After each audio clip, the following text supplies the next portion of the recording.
لە یەکەم هەفتەی یاریەکانی خولیانە پلەدۆکانی کوردستان هەردوو جیهان و شەقڵاوە یەکسان بوون. لە شاری هەولێر و لە یاریگەی بنەسڵاوە یانەی جیهان میوانداری شەقڵاوی کرد. لە نیوەی یەکەم یاریەکە شەقڵاوە زۆر باشتر بوو، کۆنتڕۆڵ یاریەکەی کردبوو، چەندین دەرفەتی گۆڵتۆمارکردنیشی لەدەستدا.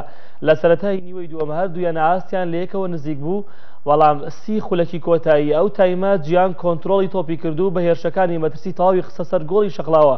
لە دوو دەرفەت زۆر نزیک بوو گۆڵی سەرکەوتن تۆمار بکات، بەڵام گۆڵپارێزی شەقڵاوە بربەست بوو. یاریەکە هەروەک خۆی مایەوە بێ گۆڵ و هەردوویانە و هەردوولا بە خاڵێک ڕازی بوون.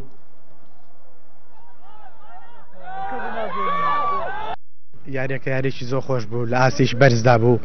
ئەوەیان سێ خاڵی ئەم یاریە بۆ ئێمە بواە، بەڵێ شەوتی یەکەم فەریقی ئێمە ئەو ئاستی پیشان نەدا، بە شەوتی دووەم پشت بەخۆ پشت بە مدەڕەبە ئەو ئاستیشی باشمان پیشاندات.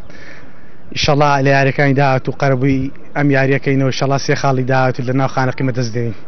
لە بدایەتی یاریەکەمە تیپێکی موچی بڵێ یاریی باشمان کرد لە گەیم یەکەم، وەکو بڵێ پەنالتیی نەگەر نابژیوان تۆپێکمان لە شیشدا، ینی چەند هەڵەیەکی ئاسانمان بۆ ڕێکەوت ئێستاوانمان نەکرد.